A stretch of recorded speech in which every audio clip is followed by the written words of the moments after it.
So there was a thing, I think, John, you picked this one up on TalkSport. They were talking about top England or English strikers. So not necessarily in relation to their performance at the national level. But yeah, the top 5 English Premier League strikers of all time. Now, I know a couple of you have got a list. I guess we could probably just name some players that are sort of floating around on that list. I think the initial argument was Harry Kane. Yeah, top yes, 5. Is that right? Yes, Alex Crooks was like, well, he got that goal on a Saturday for 3 o'clock kickoff, I believe.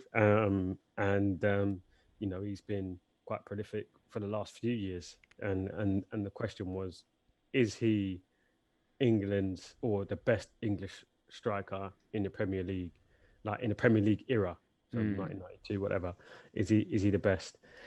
Yeah, that's how it came about. Lots of callers, people, saying, Vardy, Shearer. I like Vardy. I would put Vardy in my top 5. I mean, one argument that they had for Vardy was over Kane was he's got a title, like he's won something. And I know you need your team to do that. He was instrumental. And although Kane's been instrumental to what Spurs have done, that hasn't been enough when it's really, really mattered to push them over the edge, to make them win something. Shearer as well. I mean, he won the league. People forget that. People forget he was at Blackburn, and actually he's got a Premier League trophy. It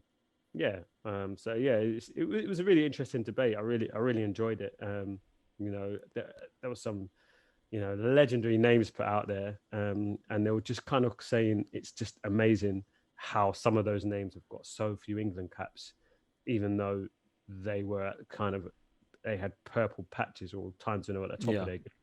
And I mean, I'm not sure who was in charge over those particular periods, but I mean, they were pretty set on Shearer, Sheringham, weren't they, for a few years, and Ian Wrights and your Les Ferdinands and if you have a Robbie Fowler, they got 30, maybe less, maybe some of them got 17 England caps. So yeah, it was interesting. Yeah, I guess before we hear anyone's actual lists, Greg, Harry Kane, is he top 5?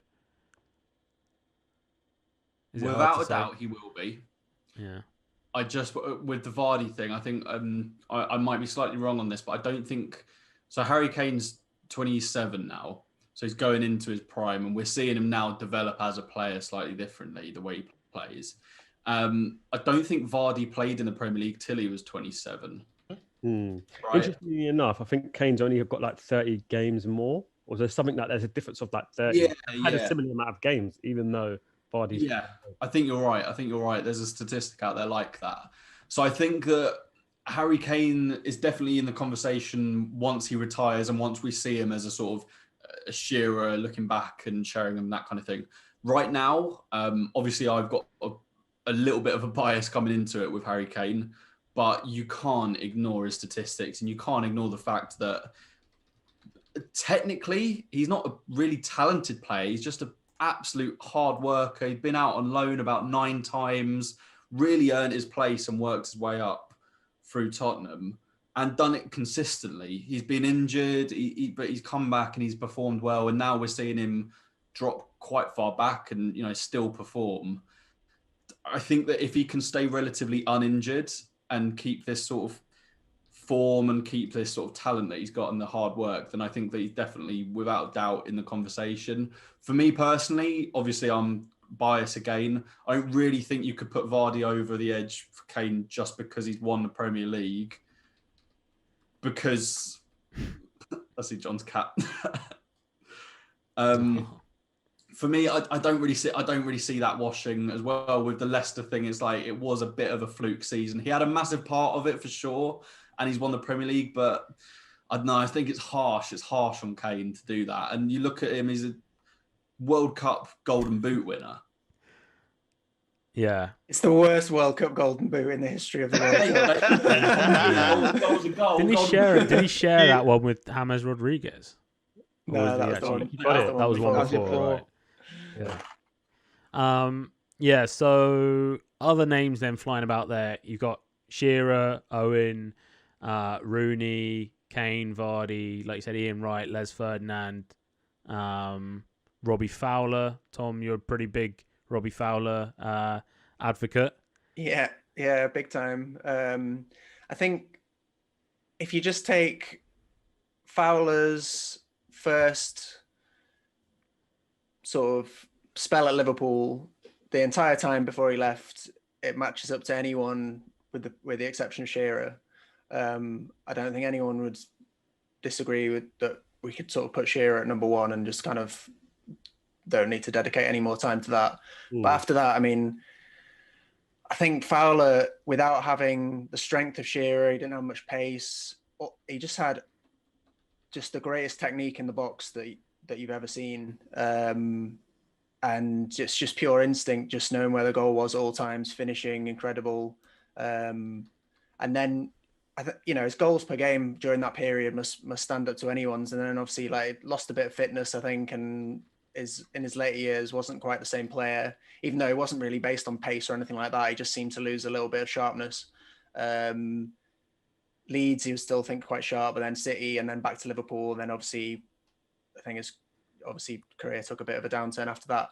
But I'd have it, certainly, I was saying in the group chat yesterday, I'd have him over Michael Owen every time. And I think the five that got put in the group chat yesterday, we had Rooney and Andy Cole over Fowler and Owen. And I think what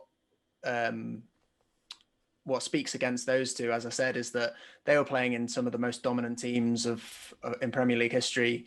The sort of era that Cole played in, obviously around 99, around that sort of time, just having things put on a plate for him by the likes of Beckham, Giggs and Scholes. And then obviously Rooney was at Man United a long time, again, when they were, winning league title after league title. Fowler never really played in a team like that, and he was still banging in the goals. So yeah, thank you for coming to my TED Talk. Yeah, Andy Cole, yeah, obviously a big one. He had 55 goals for Newcastle before he joined Man United. But yeah, you're right. He was there kind of at the height of that 90s Ferguson team. Still got to put it in the net, though. You still got to put it in the net. Exactly. Yeah. I mean, one argument I would have as well is that Rooney and if you compared kind of Wayne Rooney and Michael Owen, who were very much like wonder kids who kind of almost made their names by the time they were like 19 years old, and they were already considered in the upper kind of echelons of English strikers before their 21st birthdays. Harry Kane is very much a different career path to that, isn't he? And then Jamie Vardy's almost like one step beyond that in terms of arriving really late and coming all the way up through non-league football, etc. A guy that we've not mentioned is Jermaine Defoe as well. Defoe's That's what I was going to say. That's what I was going to say. Up there, yeah. Boofy, I know you've got a list. Could we hear your list? Your top five? My list was in order. It was Shearer, Rooney, Kane, Vardy, and it was Ian Wright. And then I was like, come on, Booth, let's not be biased. And then I scrubbed him out. I put in Fowler. But then if I had a sixth place, it would be Defoe. I feel like Defoe's very overlooked because of the five players above him. You can't really argue against them. But Defoe, if you're being honest, Tottenham, Portsmouth, back to Tottenham, and a bit of Bournemouth, the guy was a goal getter. Like, he was there. Still banging them in.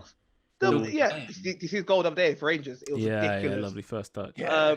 So I feel like Defoe, he's unlucky not to get in my top five anyway, because if he had a top 10, yeah, it would be you'd probably get in there. It's very similar to mine. I've got Shearer, Rooney, Fowler, Wright, and Kane. So I actually did put Kane in there. I just think, he's playing. It's a lot harder now as well. Like, there's some top defenders. Football's playing at a really fast pace. And yeah, season in, season out. Like, that's one of the reasons why I put Henry number one, because for the time that, obviously if you cast the net wider and add all strikers, because for the time he was at Arsenal, season in, season out, he was getting 25 plus goals, plus assists and all the rest of it.